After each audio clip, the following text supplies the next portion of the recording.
बिस्मिल्लाहिर्रहमानिर्रहीम। नाजरीन अस्सलाम वालेकुम। 28 मई 1998 का दिन हमारी तारीख में बहुत ज़्यादा अहमियत रखता है, इसलिए कि ये वो दिन था जिस दिन पाकिस्तान पहली इस्लामी एटमी कुव्वत बना। ना सिर्फ इससे हमारा दिफा नाकाबिल तस्खीर हुआ, बल्कि पाकिस्तान पूरी इस्लामी दुनिया के लिए फ़ख्र का बाइस भी बना। लेकिन इसके साथ साथ दुनिया के बहुत से मुल्कों की नज़र में पाकिस्तान खटकने भी लगा। उनमें से एक मुल्क है इसराइल। पाकिस्तान के एटमी प्रोग्राम के पीछे इसराइल पहले दिन से ही पड़ा हुआ है, और जितनी तकलीफ इसराइल को पाकिस्तान के एटमी प्रोग्राम से रही, उतनी शायद भारत को भी नहीं थी। वजह इसकी क्या थी? मसला यह है कि इसराइल का यह मिशन है कि दुनिया के किसी एक भी इस्लामी मुल्क को एटमी कुव्वत नहीं बनने देना। भारत इसराइल की इस ख्वाहिश को जानता था, लिहाजा भारतीय फौज के चंद सीनियर अफसरों ने फरवरी 1983 में इसराइल का खुफिया दौरा किया। उस दौरे में भारतीय फौजी अफसरों ने इसराइल के साथ पाकिस्तान के एटमी प्रोग्राम का खात्मा करने के लिए फौजी साजो सामान मुहैया करने की रिक्वेस्ट की थी। याद रहे कि हम आपको उस दौर के बारे में बता रहे हैं जब पाकिस्तान का न्यूक्लियर प्रोग्राम पूरी तरह से आश्कार तो नहीं हुआ था, लेकिन सारी दुनिया और ख़ास तौर पे भारत और इसराइल जानते थे कि पाकिस्तान न्यूक्लियर कैपेबिलिटी बहुत जल्द हासिल कर लेगा। उस वक्त के पाकिस्तानी सदर जनरल ज़ियाउल हक ने भारत और इसराइल के इरादों को ऐसे खाक में मिलाया कि ये दोनों मुल्क आज तक याद करते हैं वो क्या हरबे थे जो इसराइल और भारत ने मिलकर पाकिस्तान के एटमी प्रोग्राम को ख़त्म करने के लिए अपनाए। पाकिस्तान ने उन साजिशों का मुकाबला कैसे किया और कैसे मर्द आहन मर्द हक ज़ियाउल हक ने इसराइल और भारत के तमाम अज़ाइम को मिट्टी में मिला दिया, ये सब कुछ हम आपको बताएंगे आज की वीडियो में। इस वीडियो की अहम डिस्कशन चलती रहेगी, लेकिन आप सबसे पहले वीडियो को लाइक करें, हकीकत टीवी के बैकअप चैनल हकीकत टीवी 2.0 को सब्सक्राइब कर लें और बेल आइकन पर जरूर क्लिक करें। पाकिस्तान के एटमी प्रोग्राम पर अपनी गंदी नजरें गाड़ने से पहले इसराइल दो इस्लामी मुल्कों के एटमी प्रोग्राम तबाह कर चुका था। मिस्र में सदर जमाल अब्दुल नासिर ने सोवियत यूनियन के जरिए मिस्र को एटमी कुव्वत बनाने का मंसूबा बनाया था। मिस्र के एटमी साइंसदानों को तरबियत भी सोवियत यूनियन ने दी थी, और ये साइंसदान मिस्र में इस्कंदरिया की बंदरगाह के करीब एटमी प्रोग्राम पर रिसर्च करते थे। मगर इसराइल की खुफिया एजेंसी मोसाद ने तीनों न्यूक्लियर साइंटिस्ट को कत्ल करवा दिया, और मिस्र का एटमी कुव्वत बनने का ख्वाब आज तक पूरा नहीं हो सका। इसी तरह इराक ने भी एक वक्त में एटमी कुव्वत बनने का मंसूबा बनाया था, जिसे इसराइल ने कोशिशें करके नाकाम बना दिया। इराकी हुकूमत ने फ्रांसीसी हुकूमत के साथ एटमी रिएक्टर खरीदने का मुआहिदा किया था। ये एटमी रिएक्टर फ्रांस की बंदरगाह से लोड करवा के इराक भिजवाए जाने थे, मगर फ्रांस में ही बंदरगाह पर लोडिंग के दौरान एक खौफनाक धमाका हुआ और ये रिएक्टर तबाह हो गया। इस कार्रवाई के पीछे भी मोसाद का हाथ था। दूसरी मर्तबा जब इराक इसराइली मुखालिफत के बावजूद एटमी रिएक्टर्स इंस्टॉल करने में कामयाब हो गया, तो सन 1981 में इसराइली फाइटर जेट्स ने इराक के ओजिराक एटमी प्लांट को हमला करके तबाह कर दिया, और बदले में इराक इसराइल का कुछ भी नहीं बिगाड़ सका था। इन तीनों बड़ी कामयाबियों ने इसराइल को इस गलत फहमी में मुब्तला कर दिया था कि अब वो आसानी से पाकिस्तान के एटमी प्रोग्राम को भी खत्म कर देगा। उस वक्त पाकिस्तान में हुकूमत थी जनरल ज़ियाउल हक की। अमेरिका और यूरोप की तमाम खुफिया एजेंसियां ज़ियाउल हक को इस्लामी दुनिया के खतरनाक तरीन लीडर्स में से एक मानती थीं, और आज भी मानती हैं। पाकिस्तान का एटमी प्रोग्राम शुरू तो जुल्फ़िकार अली भुट्टो ने करवाया था, लेकिन ज़ियाउल हक के दौर में यह मुकम्मल हो चुका था। ज़ियाउल हक वो दलेर तरीन इंसान था जिसने अमेरिका की शदीद तरीन मुखालिफत के बावजूद अमेरिका की नाक के नीचे बैठकर एटम बम बना लिया था, और CIA समेत दुनिया की तमाम खुफिया एजेंसियां टकरे मारती रह गई थी। सदर ज़ियाउल हक ایسے دلیر انسان تھے کہ امریکی صدر جیمی کارٹر اور رونالڈ ریگن کو تحریری طور پر لکھ کے دیتے تھے اور زبانی طور پر بھی بار بار اس بات کی یقین دہانیاں کراتے رہے کہ پاکستان کا ایٹمی پروگرام بالکل پرامن مقاصد کے لیے ہے اور پاکستان قطعی طور پر بھی ایٹم بم نہیں بنا رہا۔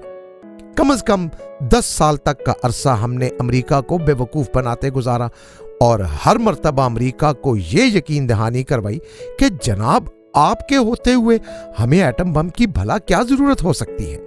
1980 کی دہائی کی ابتدا میں امریکیوں کو شک پڑ گیا تھا کہ پاکستان ایٹمی میدان میں تیزی کے ساتھ آگے بڑھتا جا رہا ہے۔ ضیاء الحق نے ایک تیر سے پتہ نہیں کتنے شکار کیے تھے۔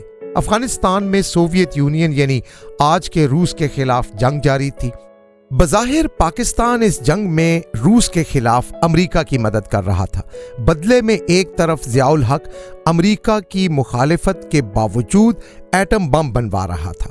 امریکہ پاکستان کے خلاف کوئی کارروائی کر ہی نہیں سکتا تھا کیونکہ اسے ڈر تھا کہ اگر پاکستان افغانستان سے پیچھے نکل گیا تو روس جیت جائے گا۔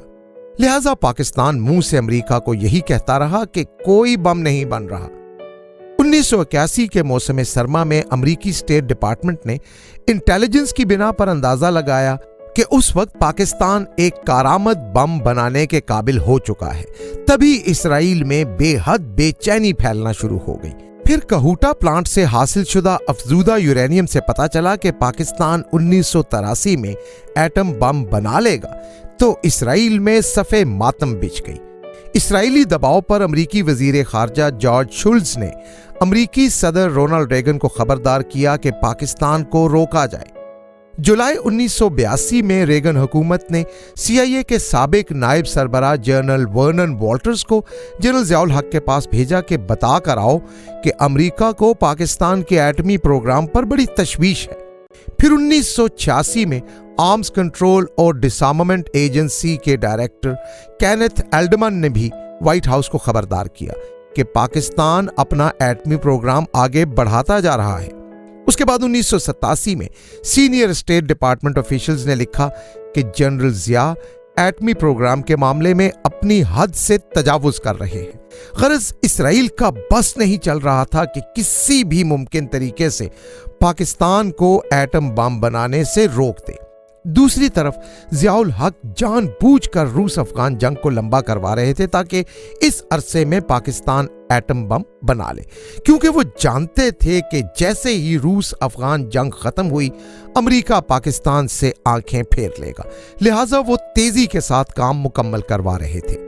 جب اسرائیل امریکہ سے نا امید ہو گیا اور اسے پتہ چل گیا کہ پاکستان کے ایٹم بم کے معاملے میں امریکہ اس کی کوئی مدد نہیں کرے گا اور پاکستان بھی امریکہ کی نہیں سنے گا، تو اسرائیل اور بھارت مل کر پاکستان کے ایٹمی پروگرام کو نقصان پہنچانے کے منصوبے بنانے لگے۔ یروشلم پوسٹ کے ڈیوڈ ہاروڈز نے بعد میں انکشاف کیا تھا کہ اسرائیلی خفیہ اداروں اور تھنک ٹینکس کو اطلاعات تھی کہ پاکستان کا ایٹمی پروگرام 1987 میں ایک کارآمد ایٹم بم بنانے کے قابل ہو گیا تھا اور اسرائیل خفیہ معلومات لینے کے لیے 1980 کے آغاز سے ہی کوششوں میں تھا۔ اسرائیلی اخبار یروشلم پوسٹ نے 23 فروری 1987 کی اپنی ایک رپورٹ میں لکھا تھا کہ اسرائیل نے 3 مرتبہ بھارتی حکومت سے درخواست کی تھی کہ کہوٹا حملے کے لیے مان جائے اور پاکستان کے ایٹمی پروگرام کو تباہ کرنے کی کوششوں میں اسرائیل کا ساتھ دے، مگر اس وقت بھارت نے پاکستان کے ڈر کی وجہ سے اسرائیل کو انکار کر دیا تھا اور کہا تھا کہ پاکستان کے تباہ کن رد عمل کی وجہ سے بھارت ایسے کسی بھی مس ایڈونچر میں اسرائیل کا ساتھ نہیں دے سکتا۔ بین الاقوامی امریکی تھنک ٹینک بروکنگز انسٹیٹیوٹ کے ذیلی ادارے بروکنگز انڈیا میں ایک بھارتی نژاد امریکی محقق تھے، ان کا نام تھا واگرو پال سنگھ، اور وہ ایک عرصے تک اس انسٹیٹیوٹ کے ساتھ منسلک رہے۔ انہوں نے انکشاف کیا تھا کہ جولائی 1981 میں भारतीय फिजाइया कहूटा पर हमला करने के लिए प्लान बना चुकी थी। यानी पहले भारत का पूरा इरादा था कि वो पाकिस्तान पर अटैक करे, मगर पाकिस्तान के बरवक्त रेस्पॉन्स की वजह से भारत इस कदर खौफजदा हो चुका था कि इसराइल की रिक्वेस्ट के बावजूद भारत ने पाकिस्तान के खिलाफ अटैक करने से इनकार कर दिया। फरवरी 1983 में भारतीय फौज के आला अफसरान ने इसराइल का खुफिया दौरा किया, जिसका मकसद ये था कि भारत इसराइल से ऐसे इलेक्ट्रॉनिक आलात खरीदे जो कहूटा के फिजाई दिफाई निज़ाम को और रडार्स को जाम कर सकें। अब पाकिस्तानी खुफिया एजेंसियों को भी इस दौरे की खबर तो हो चुकी थी और ये भी पता चल गया था कि भारत इसराइल से क्या खरीद कर ला रहा है। लिहाजा भारत को जनरल ज़ियाउल हक ने खबरदार कर दिया कि ये मत समझना कि मैं या मेरी फौज या मेरे खुफिया इदारे सोए हुए हैं, हम जाग रहे हैं और तुम्हारे इरादों से मुकम्मल आगाह हैं। किसी भी मिस एडवेंचर का जवाब तुम्हारी तवक्को से ज्यादा भयानक होगा। दरअसल भारतीय इंटेलिजेंस एजेंसियों को यह क्लियर नहीं था कि पाकिस्तान एटम बम बना चुका है या नहीं। वो इस डर में रहते थे कि अगर पाकिस्तान एटम बम बना चुका हुआ तो क्या होगा। उन्हें डर यह था कि हमारे हमले के जवाब में पाकिस्तान कहीं सचमुच एटमी हमला ही ना करते।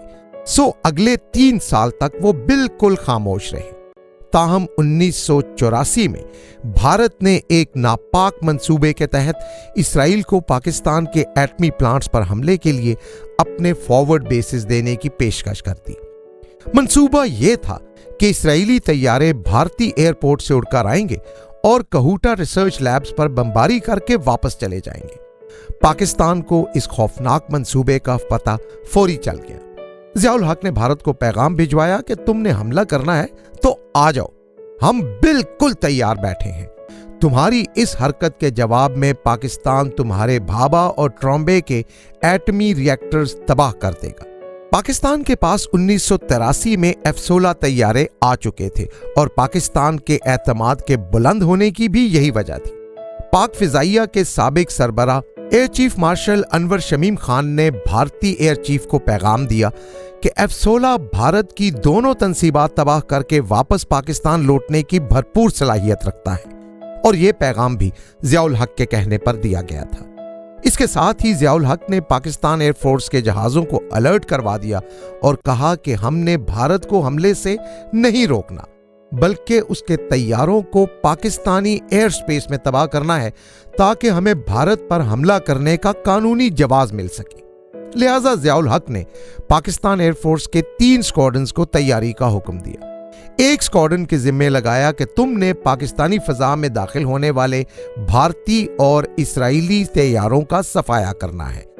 अरब इसराइल जंग में पाकिस्तानी पायलट्स ने इसराइलियों का जो हशर किया था वो इसराइली पायलट्स को भी याद था।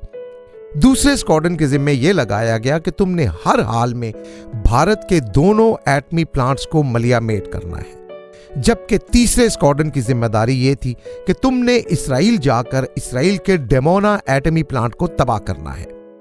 एड्रियल जाने वाले स्क्वाड्रन के लिए यह एक 1 वे मिशन था, यानी वापसी का रास्ता अगर ना बचे तो अपने तैयारे को और खुद को वहीं खत्म कर देना है। 1 वे मिशन के लिए तीसरा स्क्वाड्रन भी बिल्कुल तैयार था। पाकिस्तान में तैयारों की भारी नकलो हरकत अमरीकी सफारत खाने के जरिए फौरन अमरीका भी पहुंच गई। अब अमरीका ने अपने भारत वाले सफारत खाने को आगाह किया कि भारतीयों को खबरदार करो कि वो किसी गलतफहमी में मुब्तला होकर पाकिस्तान का रुख ना करें, क्योंकि पाकिस्तान के साथ मिस एडवेंचर का अंजाम उनके हक में बहुत बुरा साबित होगा। पाकिस्तानी तैयारे उनके लिए तैयार खड़े हैं। पाकिस्तान के इस तेज तरीन रिएक्शन के जवाब में इसराइल और भारत दोनों को अपना मंसूबा कैंसिल करना पड़ गया और इसराइली पायलट्स बगैर हमला किए वापस लौट गए। इसी तरह बाद में सन 87 में भारत पाकिस्तान पर हमला करने के लिए अपनी फौजें बॉर्डर पर ला चुका था। उस वक्त भारत में हुकूमत थी राजीव गांधी की, तो ज़ियाउल हक क्रिकेट मैच देखने का कहकर भारत पहुंच गए। मजबूरी में राजीव गांधी को भी आना पड़ा।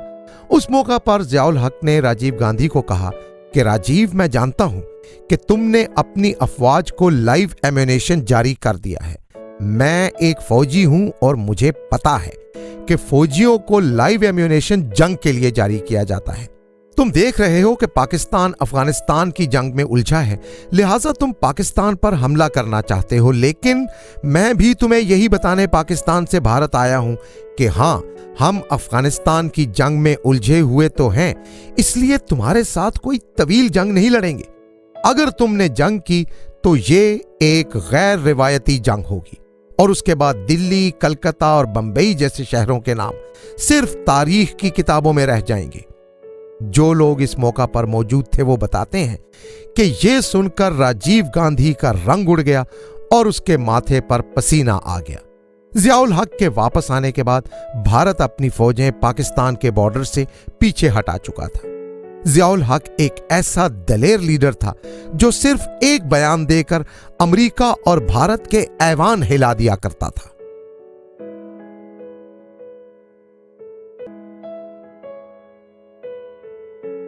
हकीकत टीवी के बैकअप चैनल हकीकत टीवी 2.0 को सब्सक्राइब करना मत भूलिए। वीडियो को लाइक करें, शेयर करें और कमेंट सेक्शन में अपनी राय का इजहार जरूर करें।